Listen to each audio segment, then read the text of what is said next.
ẹ̀yin ọmọ Yorùbá, ẹ̀yin ọmọ káàárọ̀ oòjíire, ẹ̀yin ọmọ Odùduwà, ẹ̀yin ọmọ Ọbàtálá, Ọbàtásà, ọba takuntakun lóde ìrànjẹ́. Kí ló ń jẹ́ alálẹ̀? Kí náà ń pè ní alálẹ̀? Àwọn onílẹ̀. Gbogbo ọ̀rọ̀ tó ń ṣẹlẹ̀ yìí ó ti wọ́ wá láti foundation.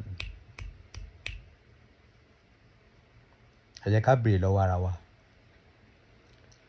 Ṣé Odùduwà òun ni alálẹ̀ Ilé-Ifẹ̀ ni? Ẹ jẹ́ ká bára wa sòótọ́ ọ̀rọ̀. Odùduwà jọba ní Ilé-Ifẹ̀ ni, kìí ṣe òun ló tẹ Ilé-Ifẹ̀ dó. Àwọn kan ló tẹ Ilé-Ifẹ̀ dó. Ọbàtálá ni foundation Ilé-Ifẹ̀. Ṣùgbọ́n torí pé Odùduwà gbé adé wá, jagunjagun ni. Gbogbo ayé tẹ̀lé. Wọ́n pa Ọbàtálá tì sẹ́gbẹ̀ẹ́ kan. Now, fídíò tí mo fẹ́ ṣe lálẹ́ yìí kì í ṣe torí tẹ̀yin generation yìí o.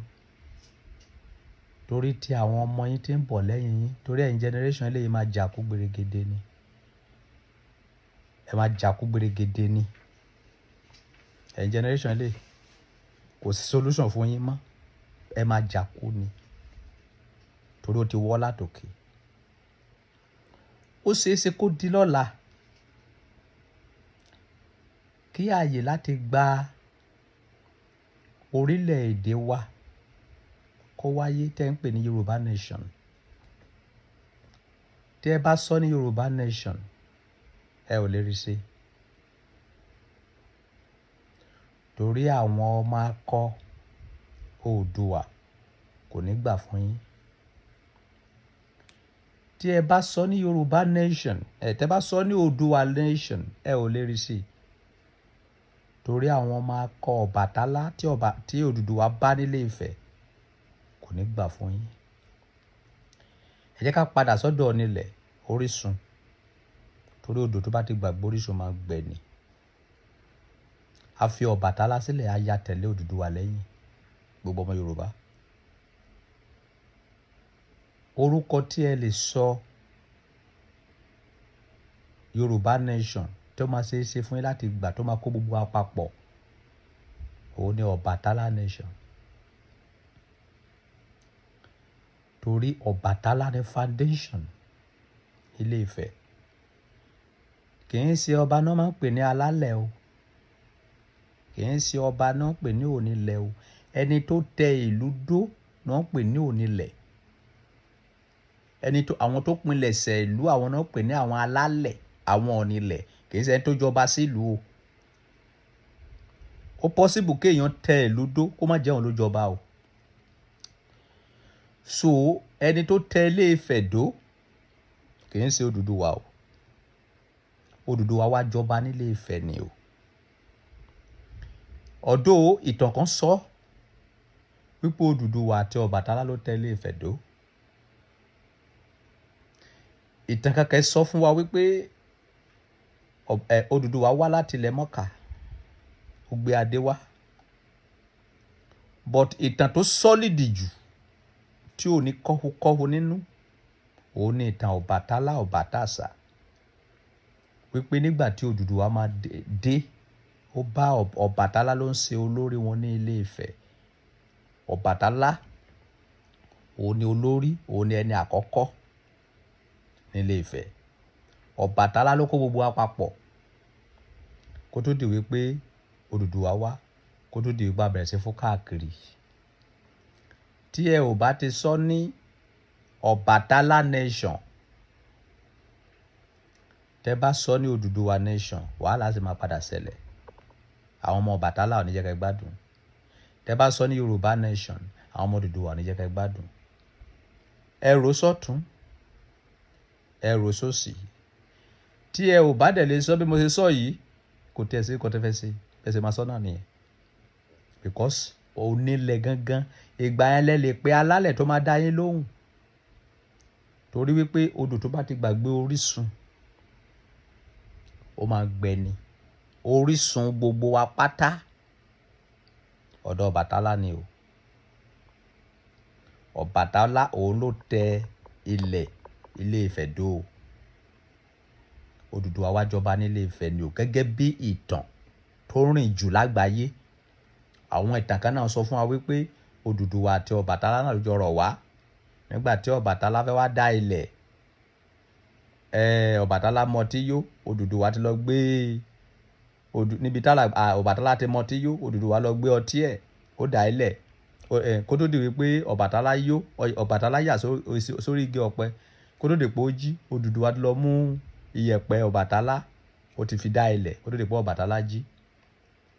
Ṣùgbọ́n ìtàn tó lágbára jù tó popular jù òun ni wípé Ọbàtálá òun ló dá Ilẹ̀ Ifẹ̀. Òun l'Elédùmarè rán pẹ̀lú ẹdìyẹ, pẹ̀lú chameleon, pẹ̀lú iyẹ̀pẹ̀. Wípé nígbà tó dé, wípé ó bu iyẹ̀pẹ̀ sórí omi, ó tàn. Ó wá ní kí arírò kó ṣe kíni, that is chameleon, kó bọ́ sí. Nígbà tó rí pé ó ti lé lówó ẹ̀sẹ̀ wá bọ́ ilẹ̀ bẹ̀rẹ̀ sí ń fẹ̀. Gẹ́gẹ́ bí ìtàn tá gbọ́, Ọlọ́run á kó wa yọ nínú ìtàn. Tó bá yẹ pé bí ìtàn yẹn ṣe rí nìyẹn, Ọbàtálá ni foundation wa, kì í ṣe Odùduwà ni foundation wa. Odùduwà wá jọba ni. So now ẹ jẹ́ ká padà sí orísun. Tí a bá dẹ̀ wá orísun lọ tí a ò bá padà wá rí,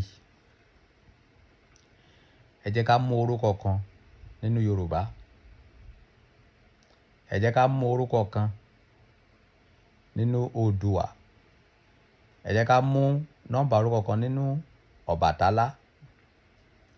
Ká wá papọ̀ ká fi fọ́ọ̀mù orúkọ míì ká wá tó máa kó gbogbo wa papọ̀ sójú kan.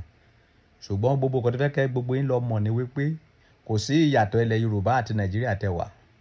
Ṣé mọ̀ pé Hausa, Igbo, Yorùbá ló di Nàìjíríà, lẹ́sọ̀ di Nàìjíríà. So nísìn another ogun mi lè fẹ́ jà, ogun tẹ́ máa jà ní ilẹ̀ Yorùbá gan ajurutele tẹ́ ń jà ní Nàìjíríà pẹ̀lú Igbo pẹ̀lú Hausa. Torí ó dá mi lójú wípé Ìjẹ̀bú ò ní gbà fún Ọ̀yọ́, Ọ̀yọ́ ò ní gbà fún Oǹdó, Oǹdó ò ní gbà fún Ifẹ̀. Nígbà tí ọjọ́ bá kò, nígbà tí gbogbo wa tí a bá ṣe tán láti gba ipò agbára, nítorí pé kò sẹ́ni tí ipò ọlá òun. Ṣùgbọ́n ẹ jẹ́ ká fi sùúrù ká fi ṣe kíni, ká fi tó. Ẹ jẹ́ ká padà sí orísun wa kí gbogbo wa ká pera wa, ká pè pàdé àpérò. Ìpàdé ìjìnlẹ̀ níbo lórísun wa? Ta ló tẹ Ilé Ifẹ̀ dó? Ẹ gbàgbé ọba. Ṣé Odùduwà ló tẹ Ilé Ifẹ̀ dó ni?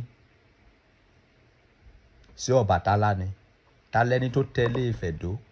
Tí a ò bá wá mọ̀, kí ni another solution? Kí ni nǹkan tí a lè ṣe tó máa pa gbogbo wa pọ̀ sójú kan? Torí a ti ń bára wa bọ̀ tipẹ́. Ìtàn wọn ní tọmọdé ò bá bá àrọ́bá, tí ò bá bá ìtàn àbárọ̀bá ní bàbá ìtàn. Ìtànkítàn òun ló fẹ́ da ilẹ̀ Yorùbá rú báyìí o. A ní rí dààmú, a ní rí pọ́njú o, a ní rí ogun nílẹ̀ Yorùbá o. Ẹ jẹ́ kí gbogbo wa lọ ké sára. Yorùbá nation yín, gbogbo orúkọ tó nǹkan ti máa pè tẹ́lẹ̀, ẹ lọ rọ́ǹgì ẹ̀. Ẹ ṣe wá padà sí ìpilẹ̀ṣẹ̀ Ilé Ifẹ̀ yẹn tí gbogbo yín gbàgbọ́ pé ti wà yẹn. Ta ló tẹ Ilé Ifẹ̀ dó? Ẹ jẹ́ ká pàgbé ọ̀rọ̀ ọba. Ta ló tẹ ìlú Ilé Ifẹ̀ dó? Who is the person? So tí a bá wá mọ ẹni yẹn, okay, ẹ jẹ́ ká mú díẹ̀ lára tọ̀yọ́, ká mú díẹ̀ lára tìjẹ̀bú, ká mú díẹ̀ lára ti Ẹ̀gbá, ká mú orúkọ díẹ̀, ká wá pa orúkọ yẹn pọ̀, ká wá fi gbé orúkọ nation wa jáde. Ṣùgbọ́n Odùduwà nation, ọmọ Bàtálá tó bá jọ máa lè, ó dá mi lójú pé kò ní bá yín ṣe Odùduwà nation. Ẹ bá pè ní Yorùbá nation, ọmọ Odùduwà tí ò bá sọ máa lè, mo mọ̀ pé kò ní fẹ́ bá yín ṣe. So bí gbogbo àwọn kíni ẹ̀ ṣe rí nìyẹn. Ire o, àbọ̀rọ̀ lásán fọmọlúàbí tó bá dénú ẹ̀ adòdìdí. Ìfẹ́ wọn là kọjá òfin. Tá bá nífẹ̀ẹ́ ara wa gbogbo kan tá ń wá kiri ìyá onídìí ẹ̀. Àìsí ìfẹ́ ni. So ọlọ́ka kó wa yọ. Fídíò yìí kì í ṣe fún ti generation yìí o, fún àwọn generation tó ń bọ̀. Ẹ̀yin ọmọ, àwọn bàbá yín ti jà o. Ẹ má bá wọn jà ìjà wèrè tó ń jà yẹn o. So ẹ̀yin ọmọ tó ń bọ̀ lẹ́yìn, ẹ túnlẹ̀ Yorùbá ṣe o. Yorùbá ní agbára, wọ́n ní ìmọ̀, wọ́n ní òye. ṣùgbọ́n o èdè àìyedè òun ló balẹ̀ Yorùbá jẹ́ o ire o.